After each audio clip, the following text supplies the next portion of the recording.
Hello everyone, welcome to our learning platform analytics learnings. I hope आप सब अच्छे होंगे। हमारा चल रहा है लीनियर अलजेब्रा का कोर्स और इसमें अब हम नेक्स्ट टॉपिक करने जा रहे हैं eigen values and eigen vector. और ये जो टॉपिक है ना, ये बहुत इंपॉर्टेंट है एग्ज़ाम पॉइंट ऑफ व्यू से, और इसको आप अच्छे से समझना और इस वीडियो को एंड तक देखना, ठीक है। अगर फिर भी इसमें कोई डाउट हो तो कमेंट सेक्शन में बता देना। तो इसको देखते हैं पहले इसकी डेफिनेशन से कि आइगन वैल्यू की डेफिनेशन क्या होती है, ठीक है। इसमें देखो, सबसे पहले यहाँ पे क्या दिया है कि ए जो है वो हमने कैसी मैट्रिक्स लेनी है, स्क्वायर मैट्रिक्स लेनी है जिसका कि ऑर्डर होना चाहिए एन, ठीक है। और जो यहाँ पे ये मैट्रिक्स लिया है वो किसके ओवर लेनी है, फील्ड एफ के।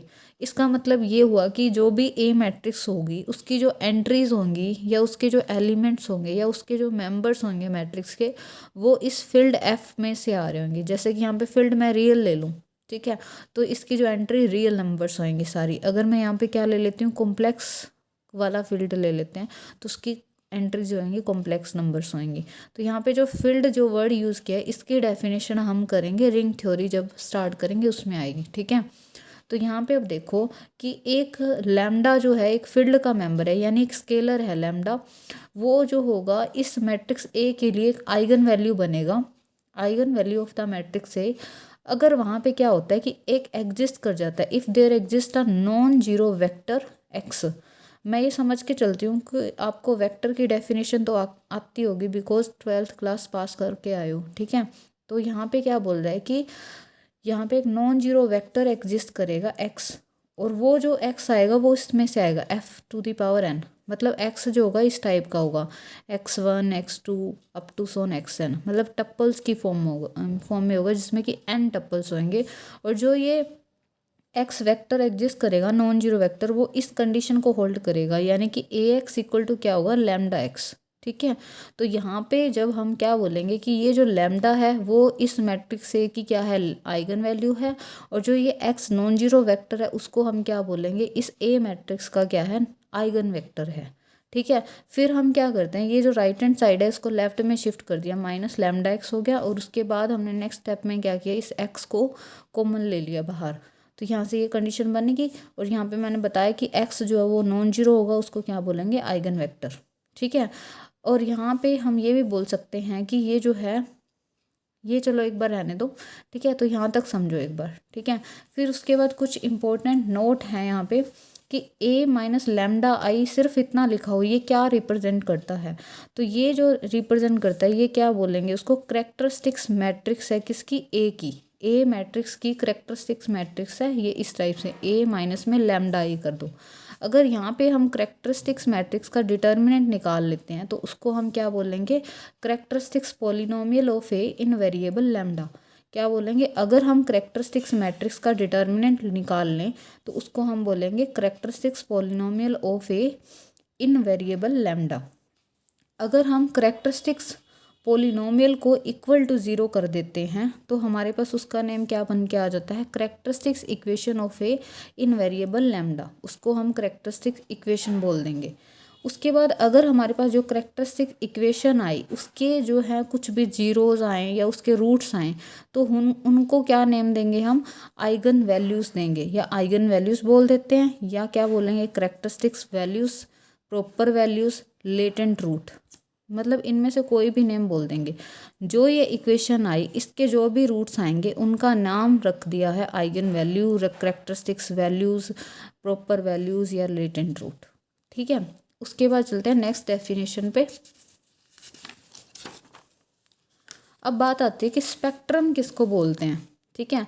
जो भी हमारे पास मैट्रिक्स है उसकी जो आइगन वैल्यूज़ आई, सपोज करो 1 2 3 आई, उनको एक सेट में लिख दो 1 2 3 को।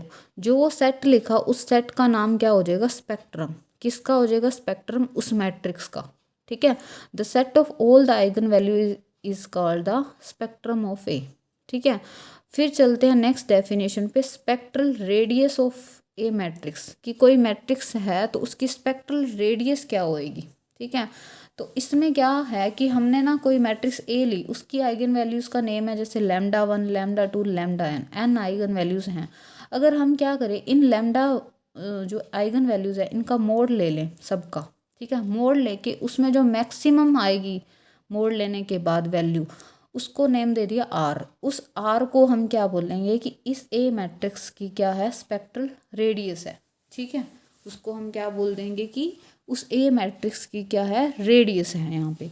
नेक्स्ट उसके बाद है आइगन वेक्टर। ये मैंने पहले ही बता दिया, वही चीज़ दोबारा लिखी हुई है यहाँ पे। ठीक है, वो जो नॉन जीरो वेक्टर एक्स जो इस कंडीशन को सेटिस्फाई करेगा तो वो क्या बोलेंगे, उस वेक्टर को आइगन वेक्टर बोलेंगे। ठीक है, अब उसके बाद ये जो सारी चीज़ें समझाई उसको हम इस एग्जाम्पल की हेल्प से अच्छे से क्लियर करते हैं। ठीक है, अब यहाँ पे देखो कि ए जो मैट्रिक्स दे दी इस टाइप की दे दी। ठीक है, उसके बाद बोल रहा है कि फर्स्ट में बोल रहा है कि क्या फाइंड आउट करना है कि करेक्टरिस्टिक्स मैट्रिक्स क्या आएगी इसकी ए की, और किसके अंदर बोल रहा है, वेरिएबल टी में। ठीक है, यहाँ पे वेरिएबल कितना है, टी है। तो इसकी करेक्टरिस्टिक्स मैट्रिक्स देख लेते हैं कैसे निकालनी है हमने। ठीक है,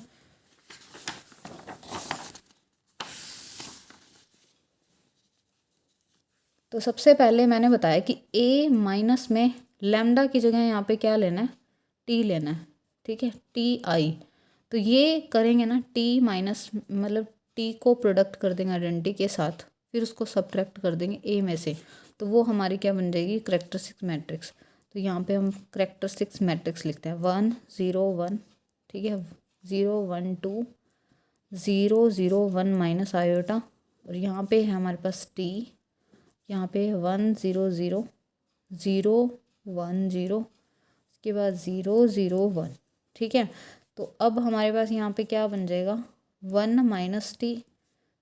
ठीक है, मतलब मैंने टी को यहाँ पे मल्टीप्लाई कर दिया, डायगोनल पे टी टी आ जाएगा, बाकी से जगह तो ज़ीरो हो जाएगा। तो उसके बाद यहाँ पे एंट्री क्या आएगी, ज़ीरो, यहाँ पे 1 0 1 माइनस टी 2 और 0 0 1 माइनस में आयोटा माइनस में टी।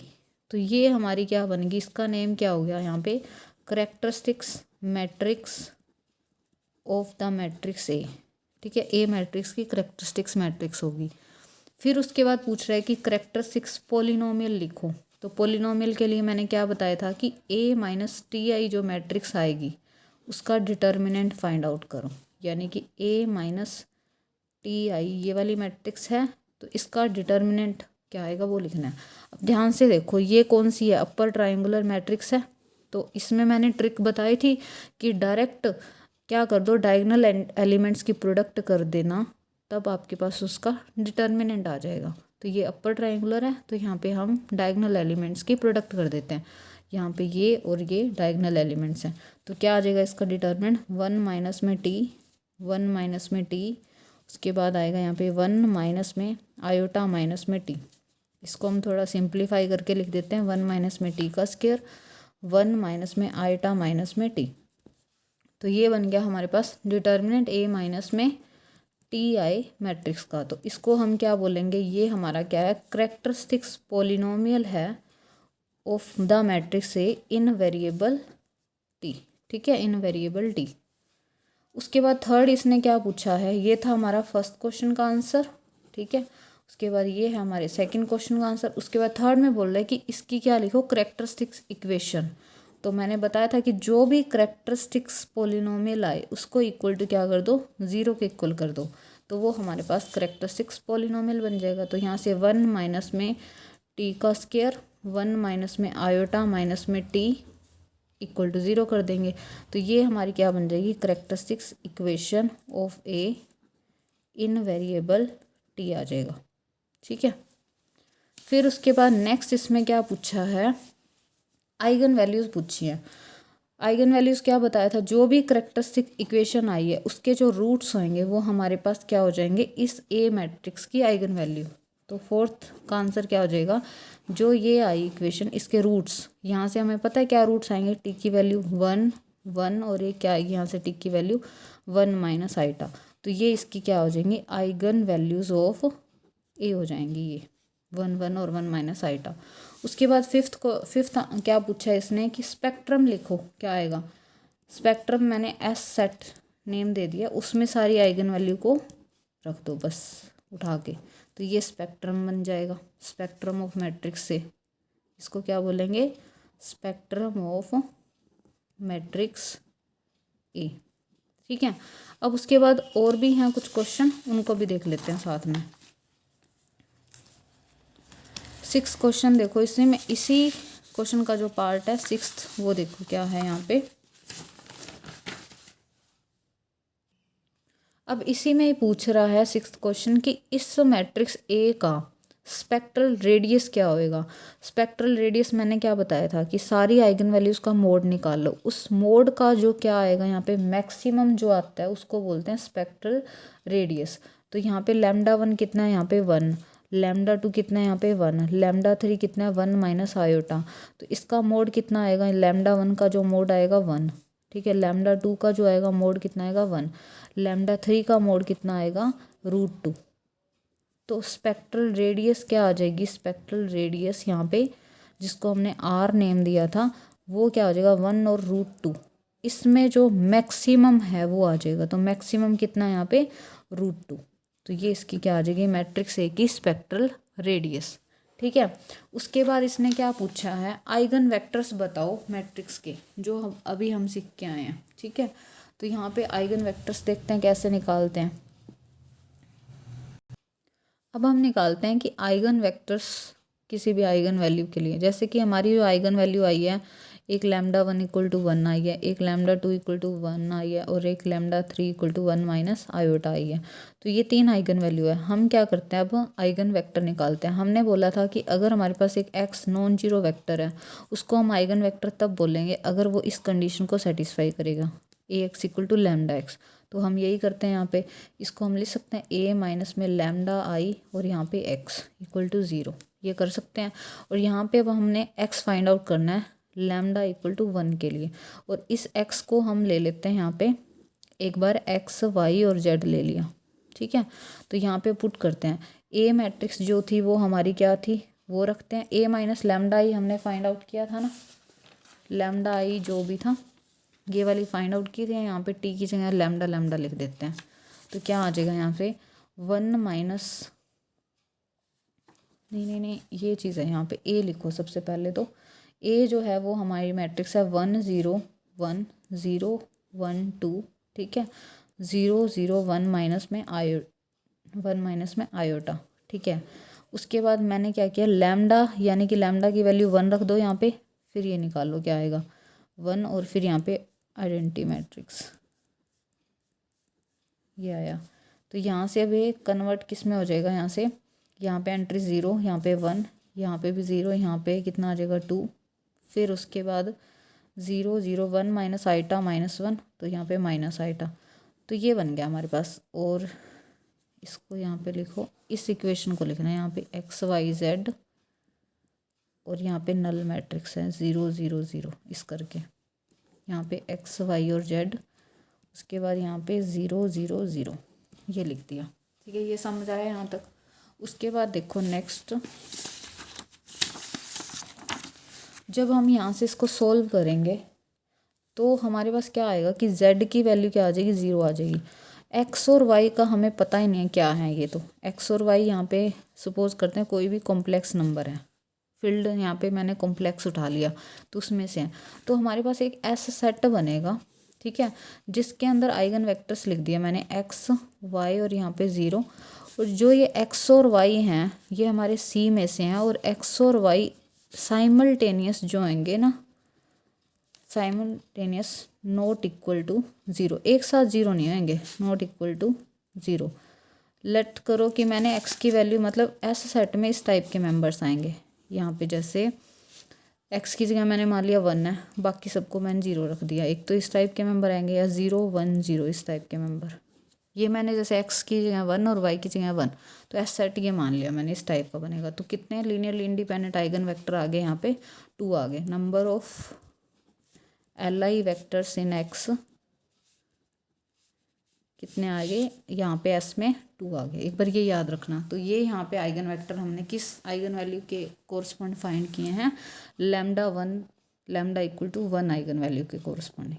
तो ऐसे ही अब हम क्या करते हैं, λ = जो हमारी वैल्यू थी 1 माइनस आइटा, इसके कोरस्पॉन्डिंग भी अब हम क्या फाइंड करते हैं, आइगन वेक्टर, ठीक है। तो इसके लिए भी हमने एक बार x को ले लिया, x y और z, और इस कंडीशन में सेटिस्फाई कराते हैं ये वाली। तो यहाँ पे ए जो मैट्रिक्स थी वो फिर से लिखते हैं, हमारे पास क्या थी 1 0 1 0 1 2, उसके बाद 0 0 1 माइनस में आयोटा, ठीक है, और फिर माइनस में लैम्डा कितना है यहाँ पे 1 माइनस में आयोटा, और यहाँ पे डंटी मैट्रिक्स 1 0 0 1 0 0 0 1, ठीक है, और यहाँ पे फिर इस सारे के बाहर क्या है एक्स वाई और जेड, और ये किसके इक्वल है 0 0 0 इस मैट्रिक्स के। तो यहाँ से जब हम सॉल्व करेंगे, ये डिफरेंस करेंगे, तो क्या बनेगा यहाँ से 1 माइनस आयोटा 0, यहाँ पे 1 0 1 माइनस 1 माइनस में आयोटा 2, उसके बाद 0 0 1 माइनस आयोटा माइनस में 1 माइनस आयोटा, और यहाँ पे एक्स वाई और जेड, और इस किसके इक्वल आएगा 0 0 0। अब ये तो ख़त्म ही हो गया यहाँ से, और यहाँ कितना बच जाएगा हमारा आयोटा 0 और 1, यहाँ पे भी 0 आयोटा 2, और यहाँ पे 0 0 0 एक्स वाई और यहाँ पे जेड, ये इक्वल टू आ जाएगा हमारा 0 0 0 के, ठीक है। तो यहाँ से अब इक्वेशंस बनाते हैं, क्या बनेंगे हमारे पास, ठीक है।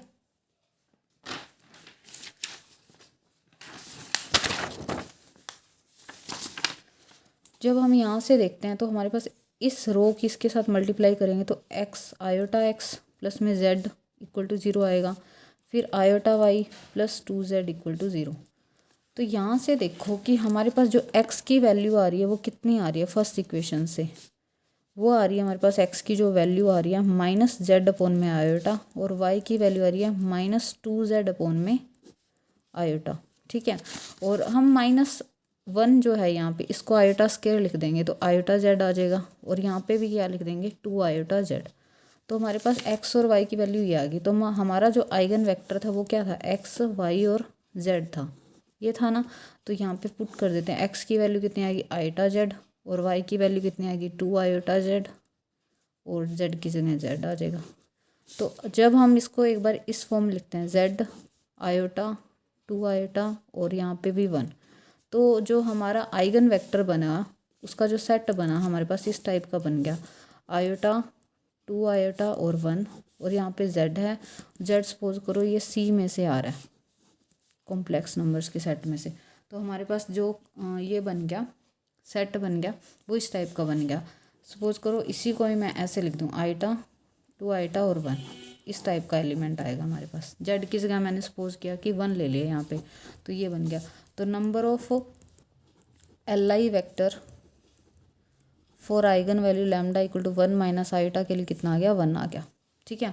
तो हमने क्या किया हर एक क्वेश्चन का आंसर कर दिया यहाँ पे इसका भी बता दिया, स्पेक्ट्रल रेडियस आइगन वेक्टर पे भी बता दी। अब उसके बाद बारी आती है कि am ऑफ आइगन वैल्यू क्या चीज़ होती है, फिर सीखेंगे कि gm ऑफ आइगन वैल्यू क्या चीज़ होती है। अब देखो am, अब मेरे पास जैसे कोई a मैट्रिक्स है, ठीक है, उसकी आइगन वैल्यू मान लो 1 1 2 3 आ रही है। अब यहाँ पे देखो 1 कितनी बार रिपीट हो रही है 2 बार, तो आइगन वैल्यू 1 की कितनी am आ जाएगी। am मतलब बोलते हैं अलजेब्रिक मल्टीप्लिसिटी, फुल फॉर्म ये होती है। तो किसी भी आइगन वैल्यू की अलजेब्रिक मल्टीप्लिसिटी होती है, तो ये 1 कितनी बार रिपीट हो रही है 2 बार, तो आइगन वैल्यू 1 की अलजेब्रिक मल्टीप्लिसिटी कितनी आएगी 2, और ऐसे 2 जो है वो एक बार रिपीट हो रही है, तो अलजेब्रिक मल्टीप्लिसिटी आइगन वैल्यू 2 की कितनी आ गई 1, और 3 की भी कितनी आ गई am 1 आ जाएगी। तो ऐसे करके अब ऐसे ही बोला है इस क्वेश्चन में भी। बताओ हमारे पास जो आइगन वैल्यूज़ थी वो कौन कौन सी थी, एक 1 थी, एक 1 माइनस आयोटा थी। तो मुझे बताओ 1 कितनी बार आ रहा है 2 बार आ रहा है, तो algebraic multiplicity of eigen value lambda equal to 1 कितनी है हमारे पास 2 है। Algebraic multiplicity of lambda equal to 1 minus iota, इसकी कितनी है यहाँ पे, ये कितनी बार रिपीट हो रही है एक बार, तो इसकी 1 है, ठीक है। तो इस टाइप से हम करेंगे यहाँ पे।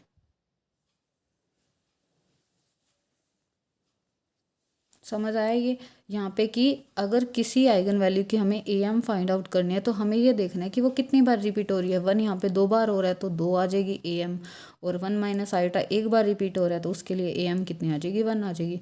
अब चेक करते हैं कि किसी भी मैट्रिक्स की gm क्या होती है। यहाँ पे एक और क्वेश्चन पूछा है 9th कि किसी भी मैट्रिक्स हो उसकी जीएम क्या होती है। अब ये जो एम जीएम का कॉन्सेप्ट है ना, ये डायगोनलाइजेबल चेक करने के लिए हमें यूज़ करना है। नेक्स्ट मतलब जो भी क्लासेस होंगी वहाँ करेंगे, तो इसलिए अच्छे से समझना है।